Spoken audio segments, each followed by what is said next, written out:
start recording. And 3, 2, and 1. Hit it, Ryan.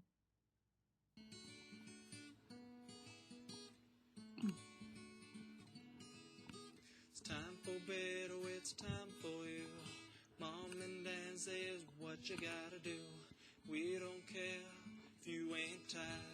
Take it from the one who's so admired. It's bedtime for Ella Missy. Don't you cry or blow a hissy.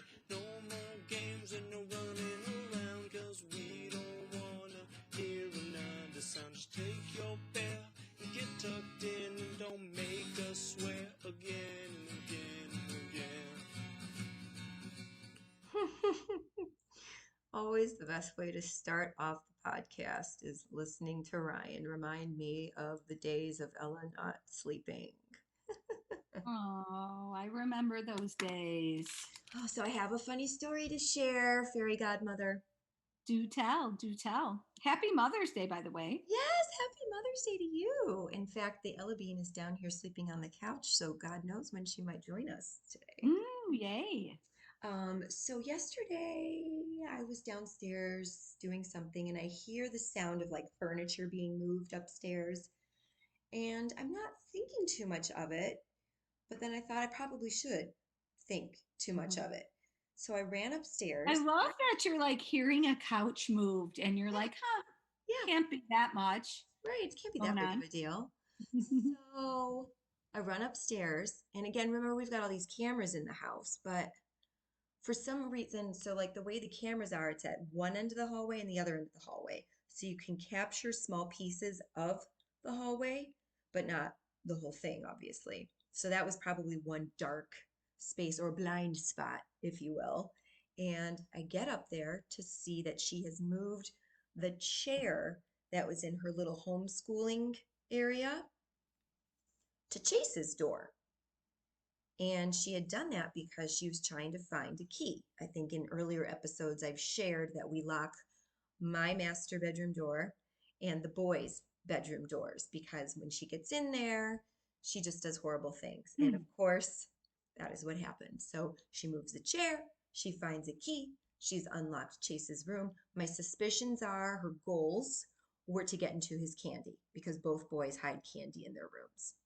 Okay. Does she know those spots, those hiding spots? I do believe she must because there has been a couple of times when I have found wrappers in her trash. So she's, I mean, been successful in her search. yeah, it's funny. A lot of times, and you've heard me say this, special needs my arse because for her to have the thoughts, the train of thought that it takes to do all of this to get to her goal, it's pretty smart, you know? So, but what I found was that she had been overcome with needing to use the bathroom after her shenanigans of the break-in. And she had made her way to the boys' bathroom, couldn't get there fast enough. And then there's the pee trail all through the bathroom and all over their carpet. And all I keep thinking to myself is, why? Why did you have to break in? Why couldn't you hold it? Why does it have to be in here? Oh my gosh. So of course I'm trying to keep it in check, but I'm so frustrated and I'm like, you need to use your own bathroom. Use your own bathroom. Repeat after me. Use your own bathroom. I will not break in to the boys' rooms. Oh my goodness. So, oh boy. Yeah. So then I spent the next 20 to 30 minutes cleaning carpets, cleaning up the pee trail, and she went in her room. She got herself dressed. We had a talk about the reason their rooms are locked, or so these situations do not happen. There's a reason we have cameras, locked doors. And yet, even with all of that, she still penetrated the wall. Yeah, well, happy Mother's Day to you. Wouldn't be Mother's Day if there wasn't something like that to clean up in your household. It's so true. It just reminds me of my purpose. Yes. Oh my goodness. So I know we chatted a couple of episodes ago. We touched on the IEP with Ella. Yes. and special needs kids in general, which, if I'm correct, is the individualized education plan, correct? Yes, And I correct. have a little bit of experience with those, actually, a lot of experience with those from my days as a social Social. worker, because a lot of the children that I worked with, um, had these, and I know, Yeah. how important they can be. And I know it's been on your radar for us to really discuss the importance of the IEP, and that you wanted to touch on that today. Yeah. Um, well, we're embarking on Ella going back to high school. Been doing the homeschool for 2 years, and now it's time to get her re-enrolled into the school district because of, she just has needs that she needs to get fulfilled. And one of them is Ella's biggest is socialization. She's such a social kid that she needs to be in that social environment. She needs to have more structure in her day. It's been great that she has these teachers come here 2 hours at a time, several days a week, but she really needs to have that 6 hours of structure um, for her day. So, an important Well, part. and I would imagine, I'm sorry, just Yeah. the getting out of the house in general Yeah. and learning the life skills outside of your home. Yes, absolutely. I mean, it's important for any kid to get into a day program, no matter what their age is, because that structure, getting out of the house, all of that is so important. So we have been, oh my gosh, very diligently working on this IEP. And currently, she's going to be in her senior year. She gets to stay in high school for an additional 4, where they get her into a vocational program, a day program, and then phase her out so that this strain is lifted off the parent, which is wonderful. And one of the biggest pieces of Ella's IEP is that of her having a one-on-one paraeducator, they're called, or an aide, synonymous for aide. And it has been, you know, funding is obviously an issue in any school district. More so, Arizona has a very poor funding. So it's hard to get these really good quality paraeducators into the system. Mhm. Um, I Well, think, and I think anywhere, though, not just Arizona, yeah, a yeah, lot of these aides and whatnot are not well paid. they're not well Some of paid. them, You're right. and And so some then of you them don't are get, very, very entry level. And, you know, some of my understanding is some of these classrooms have rules where you have to have a certain yeah, aide or teacher to student ratio. So sometimes absolutely. people get desperate. We get desperate as a system and Mm-hmm. maybe put people in that aren't as qualified as maybe parents would like. Yes. And for me, having a little girl, I mean, any parent really, but when you have a little girl with special needs and one that can't communicate very well, it is so scary to allow this, allow somebody to work side by side with your child. And especially she's got incontinence issues, so the bathroom is a big deal. So our wording says that she is only allowed to work with a female paraeducator. Now, Mhm. I think I've shared with you, maybe in this program, how when she first started as a freshman at a different high school, they again had shortages, again, the problems with getting good qualified people in the system.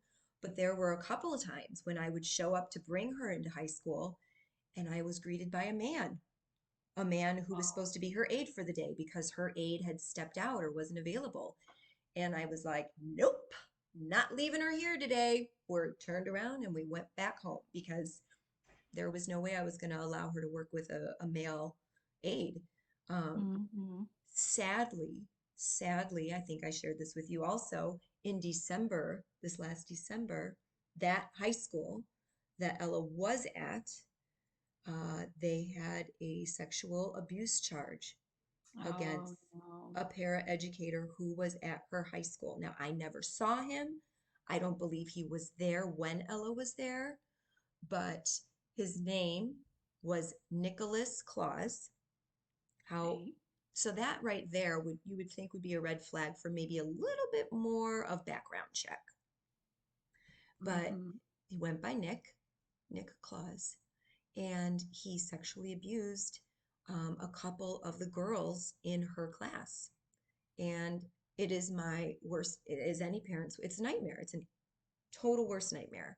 And I could not even wrap my head around the possibility of what that would look like. So Oh my goodness. I know. So, when I spoke with the teacher she's going to have at this new high school for the fall, I explained how horrified and how scared I am to allow her to go to the school. And he was absolutely wonderful. He said, Mrs. Parkhill, one, she will only be with a female aide at all times. Two, I have my eyes on everything in the classroom. And three, you feel free to pop in whenever you want. You don't need to announce it. You can come at any time to check and make sure that she's okay. Wow, that's really a nice offer. Yeah, no, and it's very different from the previous school that teacher was Very doing. transparent. Yes. So when you're doing these IEPs, you really have to think about what is important to you for you to feel good about your child being away from you for 6 hours. What is important to make them successful? And of course, we have it outlined about um, Ella's academic skills, and how to build upon those. But really, a lot of those life skills are very important to be outlined in the IEP. So, additionally, she needs several bathroom breaks, in this IEP. Additionally, it is important that she goes to see the nurse twice a day because she's got medical needs. She has to have her device checked twice a Mhm. day to make sure that it is running, to make sure that the insertion site on her back looks, not infected or not coming off of her back or anything like that. Uh, One of the other issues in her IEP is, oh, I lost my train of thought. So, incontinence bathroom, female aid only, visiting the nurse twice a day. Oh, inclusion. Mhm. Inclusion. Parents, I can't say this enough, get it heard, get your voice heard. If you want your child to see and be a part of a regular ed classroom. Now, what can that look like? I've heard in several different school districts in different states how these kids don't even have special education rooms, that they maybe rotate in for a little bit of time, but that they rotate out and they are seated right next to regular education students, and they are in that room for as long as they can attend, for as long as they're not being disruptive. And they do the level of work at their level. So while Ella might be only doing third, second grade math, Mhm. why can't she do that in a classroom of typical aged peers? You know what I mean? Or Wow. while her reading level is not at that of a, senior, she can be in that classroom for as long as she can attend, just so she can be a part of that environment and Mhm. see, because she models. That's what they do. Special ed students will model after what they are shown, right? Can I ask a question about that though? Yeah, Because I don't disagree with you. And I yeah, think that if it were my child, I would want the same. yeah. But do you think some of it is that, like, when you say, for example, let's just say she's doing math at a second grade level, Mm-hmm. is it because they maybe don't feel like she would sit there and work independently, meaning she's not getting the instruction, meaning like we're in a math class, but this instruction over here is geometry, if you will? Right. Is So that what they argue probably? what the only piece that they really argue is a level of disruption Okay. and will Ella be comfortable? Both of those very valid. Now, what I have seen previously is, for example, when she was in middle school, they would bring her into a regular eighth grade math class, and she would just sit there with her aide and she would just, work side by side. On her other, oh, she has the aid. So, right. Yes. Okay. So the aide That is makes there. sense. Yeah. But it's nice for her to be in there. And it wasn't like a daily thing. It was a from time to time to just have that experience. Math and English might be more of a challenging subject, but social studies, science, bring Right. her into those rooms. Let her see what's going on. Make her a part of that. Um, one of the other classes, electives. When you are talking about a high school student, electives are a big part of of including special ed students. Mm-hmm. PE, art, dance is something Ella's going to do. Music would be a challenge because by that time they're either singing in choir or they're playing an instrument. Yeah, So, uh, but I can't express the value, the value of having your special ed student see that world and be able to model that appropriate behavior. Because let me tell you, when Ella has been in a classroom of a whole bunch of Ellas, the behavior that she comes home with is not anything that I wanted to see. I yeah, want to see her being able to model after typical developing students, and of that's course. important. So that's also why we've never explored private school because for her, I just really want her to see that regular ed population. Mm-hmm. Now, who helps someone come up? Who helps a parent come up with the IEP? Usually it starts with your special education teacher, and they Mm-hmm. work with the therapist. So there's an occupational, physical, and speech therapist, all there working with the teachers to develop the IEP goals. But ultimately, it is that special education teacher in charge of the class who spearheads all the pieces and bringing them together. There is obviously also a school psychologist who's present, the guidance counselor is present, any teachers, any, elective teachers are also present, and the therapists are there. So they all kind of draft it, but the special ed teacher is the one who spearheads it. And, Mm-hmm. she'll meet with the parents, or he could meet with the parents and discuss, what's important here. This is what I'm seeing that is appropriate for Ella, but why don't you share with me your perspective? And it's so nice because they do involve the parents very heavily to weigh in on what they would like to see, but they're also the teacher offers, well, that might not be reasonable, or well, I can agree with you. So it's nice that it's a team effort, you know. Yeah, of course. And it is a legal document. It is a violation of the law if the IEP is not abided by. Mm-hmm. Oh, I've heard that a lot. And if I'm correct, they have, I can't think of what it's called, but I've Advocate, actually attended them where they review to see where you're at with the goals as well, right? yes. Oh yeah. So there's Just, each quarter they will provide progress on where they're at with the goals and everything like that. And really, I'm not so stuck on, I know that they're doing right by her, trying to get her to achieve these goals that they have listed on the IEP academics wise. It's just, well, for example, her freshman year, I don't even know what they had her working on because she wouldn't come home with homework, and that bothered me. And all I would see in her backpack were pictures of rainbow bunnies.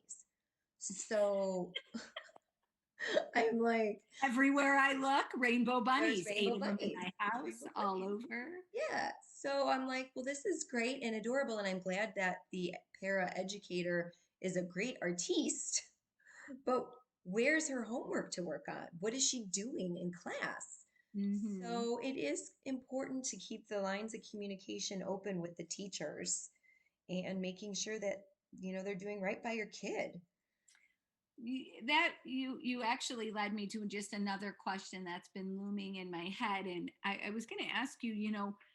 You hear I hear so much about this need for parents to be their kids advocate in this whole IEP thing, Yeah.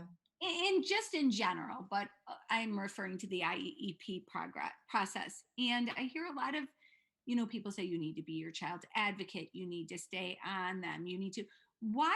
I mean, I know why, but why do you think that is? Do you think the educational system is just slow? Do you think they get lazy with some of these children where it's just like they're just kind of floating along? What do you think it is? Yeah, I think that there's a significant, um, lack of funds.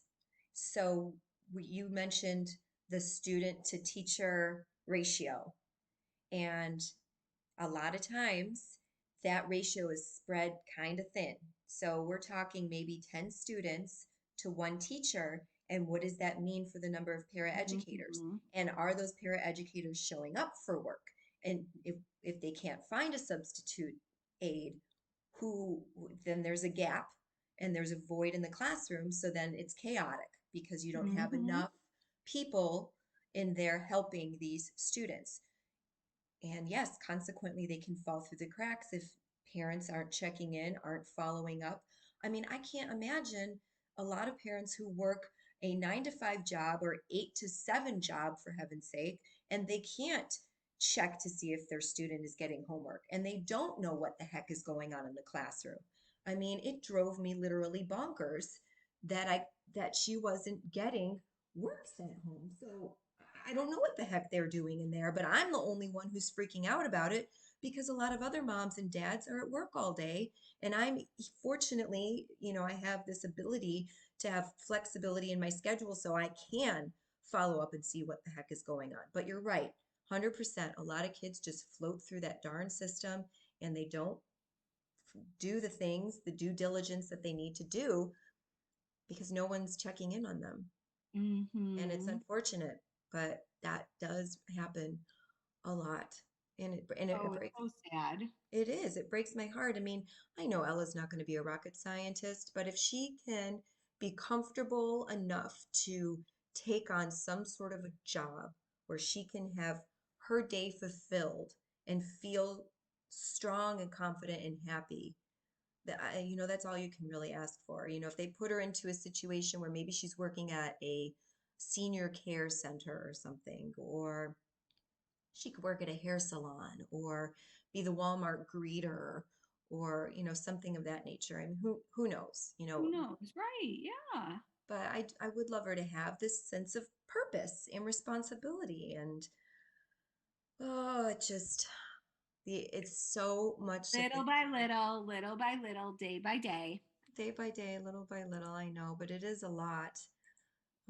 When you think about it. It's very overwhelming. And I just encourage parents to keep asking the questions. And thank goodness for modern technology. Now we can email and text and find out the information without actually having to have a phone call. If you are a busy parent during the daytime, then when you get home and you're wondering, well, what the heck happened or what's going on with my kid today, you can send those notes off to the teacher and hopefully get Right. the feedback. So, Yeah, for sure. For sure. um, on a positive note, not that that's not positive. I mean, I am very excited for her to start going to the I'm school. so excited. It's time, right? It's It is time to head back. it is time to head back. One of the communication pieces we are putting into place, thanks to her wonderful homeschool teachers and her wonderful care providers, is the Rainbow Bracelet Initiative. And because Ella loves to give her rainbow bunnies out to people, I think Okay. we may have shared this story before, but if we haven't, we should make a note to share that in the next episode. Ella loves to communicate by giving her rainbow bunnies to people, and as we know, she has immediate remorse if she gives a rainbow bunny to somebody and then she looks for it and it's nowhere to be found because she gave it away. What we have her doing is making rainbow beaded bracelets with little notes on them, something of, you know, this bracelet was made especially for you because you're a friend of Ella's. And so when she gives it to somebody at school, our goal is maybe, who knows, to have the whole frickin' school walk around with these rainbow bracelets. Oh, And it'll be her way to bridge a communication gap and make a friend when she goes next year. So we're going yeah. to end. Anyway, Yeah. I love this. I love this. Oh, it's so cool. So yeah, we've gotten it started. We're taking pictures of everyone she gives the bracelets to and putting them on her Instagram. If anybody wants to follow, you can request a follow. It's Rainbow Bunny Rules because the Rainbow It's Bunny. Bunny rules. Yes, Rainbow Bunny Rules because Rainbow Bunny rocks and because the Rainbow Bunny rules are the way to live your life. right? Okay. Yep. Um, but yes, the Rainbow Bracelet Initiative that we're starting slowly, but we'll be ready to roll out in this August of 2022 for Ella to help make friends when she goes to school.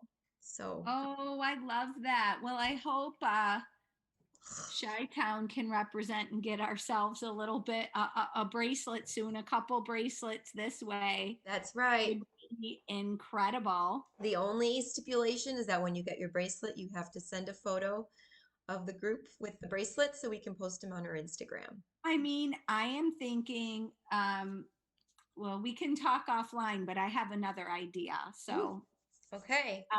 yeah, I think we could do something super cool with that. So I I think so. love it. I think so too. All right, so we'll pick up about the giving away of the bunnies and Yeah, I want to hear. Yeah, maybe we could talk about some examples of her giving away the bunny. yeah, And that would be great. And I know we're off next week because you are heading out. that's right. That's right. We won't be here next week, so we'll have to table the Rainbow Bunny conversation for 2 weeks. That's We'll right. table it for 2 weeks. And I'm sure as a special needs mom, you're going to come back with lots of stories about what it's like to leave your home unattended for more than 2 hours. I can't imagine what's in store for us. Yeah, that'd be a good point.